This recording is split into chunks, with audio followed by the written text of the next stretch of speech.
এরপর পরী জাদু করে তাদের বাড়ির উঠোনে একটি মজুর গাছ এনে দেয়। বোন, বোন দেখ, আমাদের বাড়ির উঠোনে কত বড় একটা মজুর গাছ হয়েছে। মা, ও মা, তুমি বোনকে সাথে করে নিয়ে কোথায় যাচ্ছ? আমাকেও তোমাদের সাথে করে নিয়ে যাও না। না রে মিনা, আমি টয়াকে নিয়ে একটু বাজারে যাচ্ছি। আমার কিছু কেনাকাটা বাকি আছে, আর টয়ার কিছু প্রয়োজনীয় জিনিসপত্র কিনতে হবে। তাই তো আমি টয়াকে সাথে করে নিয়ে যাচ্ছি। মা, আমাকেও তোমাদের সাথে নিয়ে যাও না। আমার এই জামাটা না অনেক পুরনো হয়ে গিয়েছে। আমাকেও একটা নতুন জামা কিনে দিলে ভালো হতো। আমিও তোমাদের সঙ্গে যাব মা। আর তোমাদের সঙ্গে গেলে আমার একটু ভালো লাগবে।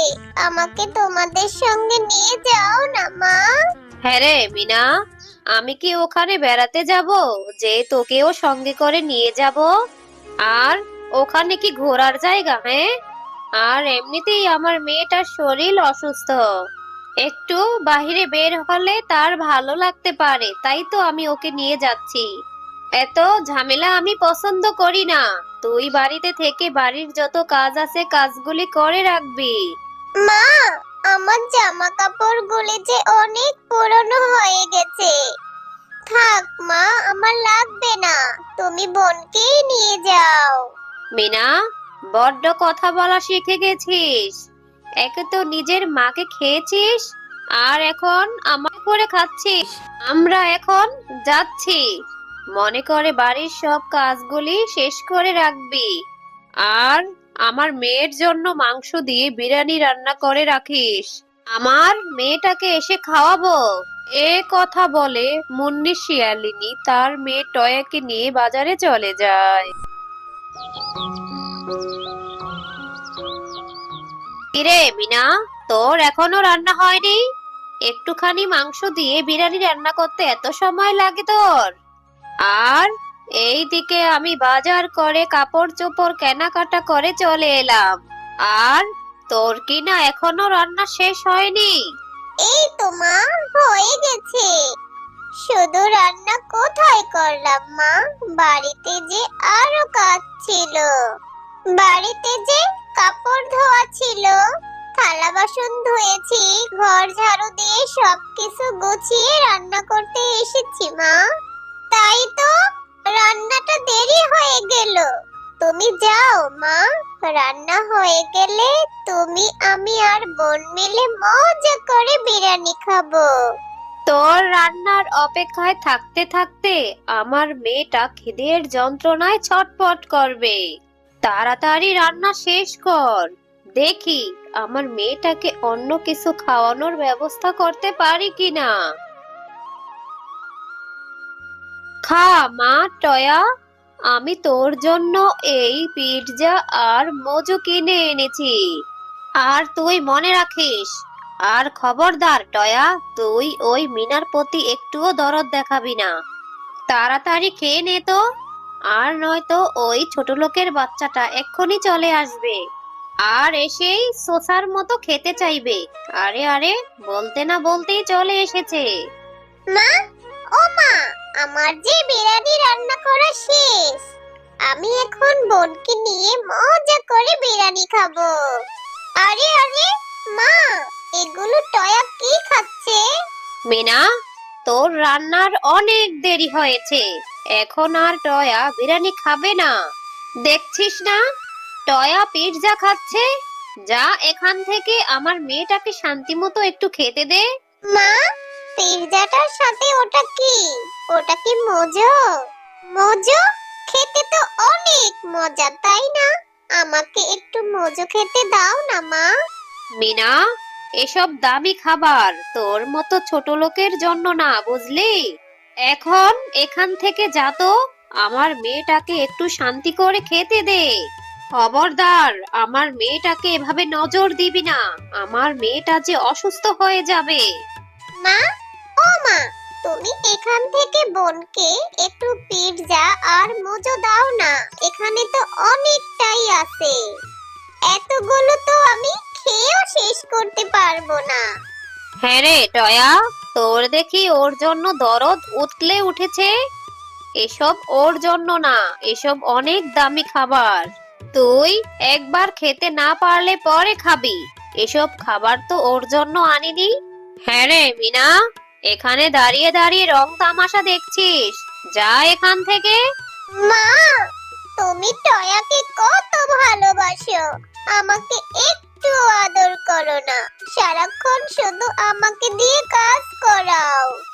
আমার মা বেঁচে নেই বলে তুমি আমাকে এত অবহেলা করছো কেন মা? আমাকে তো একটু টয়ার মতো আদরও করতে পারো। আমার মা বেঁচে নেই বলে আমার সৎ মা আমার সাথে কত খারাপ ব্যবহার করে, আমাকে একটু ভালো মন্দ খেতেও দেয় না। আমার জামা কাপড়গুলি কত পুরনো হয়ে গেছে, তাও কাপড় চোপড় কিনে দেয় না। মা, তুমি আমাকে ছেড়ে কেন চলে গেলে? আমার এই রোজ রোজ ভাত খিচুড়ি খেতে ভালো লাগে না। আমারও তো একটু মোজো আর পিজা খেতে ইচ্ছে করে। আরে মিনা, তোর এখনো খাওয়া শেষ হয়নি? তাড়াতাড়ি খাবার খেয়ে বাঘিনী ভাবির দোকানে যা, কিছু সদাইপাতি নিয়ে আয়। আমি বাঘিনী ভাবির দোকানে বাজারের লিস্ট রেখে এসেছি। এই তো মা, আমার খাবার খাওয়া প্রায় শেষ হয়ে গিয়েছে। আমি এক্ষুনি বাঘিনী মামির দোকানে যাব। বাঘিনী মামি, মা নাকি তোমার দোকানে বাজারের লিস্ট বুঝিয়ে দিয়ে গেছে।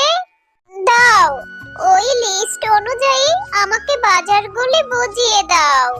হ্যাঁ রে মিনা, আমি লিস্ট অনুযায়ী তোর বাজারগুলি গুছিয়ে রেখেছি। এই নে তোর বাজার। হ্যাঁ রে মিনা, এইভাবে এতগুলি বাজার বয়ে নিয়ে যেতে তোর কি কষ্ট হয় না? আর যখন মুন্নি শিয়ালিনী আসে, ও তো নিজেই এই বাজারগুলি নিয়ে যেতে পারে।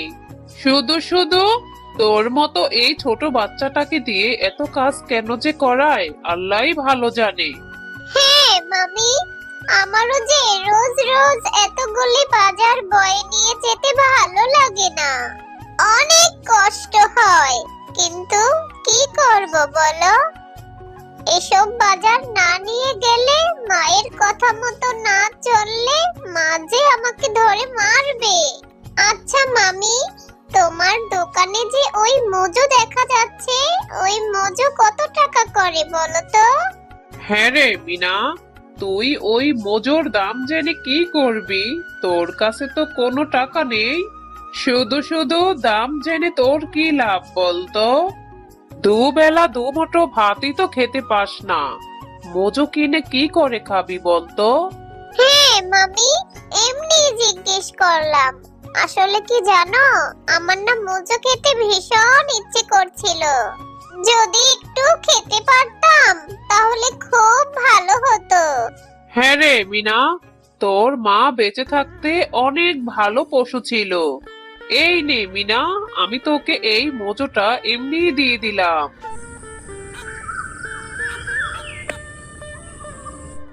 হ্যাঁ রে মিনা, তোর বাজার করতে এত সময় লাগলো?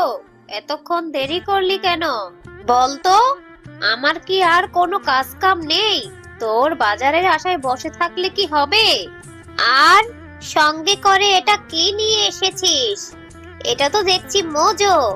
এই মোজোটা আমাকে বাঘিনী কাকিমা ফ্রিতেই দিয়েছে। আমি যখন মোজো খেতে চেয়েছিলাম, তখন বাঘিনী কাকিমা বলল এটার দাম দিতে হবে না। বাবা, কিভাবে গুছিয়ে গাছিয়ে মিথ্যে কথা বলতে শিখে গেছিস? নিশ্চয়ই আমার ঘর থেকে টাকা চুরি করে নিয়ে মোজো কিনে এনেছিস। না হলে বাঘিনী ভাবি তোকে ফ্রিতেই মোজো দিয়ে দিবে। তুই বলবি আর আমার বিশ্বাস করতে হবে? না মা, আমি সত্যি বলছি, কোনো মিথ্যে বলছি না। এই মোজোটা আমাকে বাঘিনী কাকিমা ফ্রিতেই দিয়েছে। তুমি চাইলে বাঘিনী মামিকে জিজ্ঞাসা করতে পারো। হ্যাঁ হ্যাঁ, দুধ কলা দিয়ে আমি কাল সাপ পুষেছি। তোর মা যে কেন আমার গলায় তোকে ঝুলিয়ে দিয়ে গেল? আর এই মজুরি খেয়েছিস, তাহলে তোকে আমি এমন মার মারবো, একদম ঠ্যাং ভেঙে ল্যাংড়া করে দিব।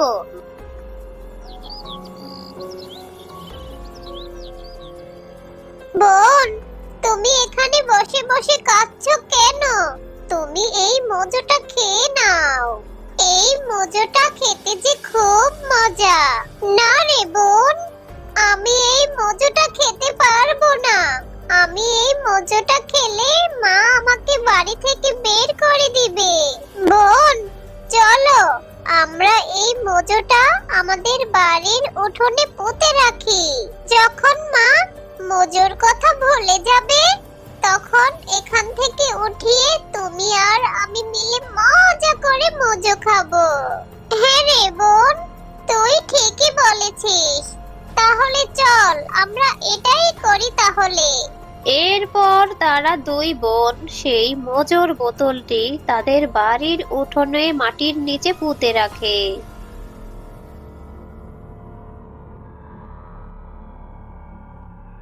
আহারে, মেয়েটা তার সৎ মায়ের ভয়ে মজুর বোতলটি এখানে পুঁতে রেখেছে। তো যাই হোক, আমি জাদু করে এখানে বড় একটি মজুর গাছ এনে দিই, যাতে করে ওর যখন ইচ্ছা তখন মজুর গাছ থেকে মজু পেড়ে খেতে পারে।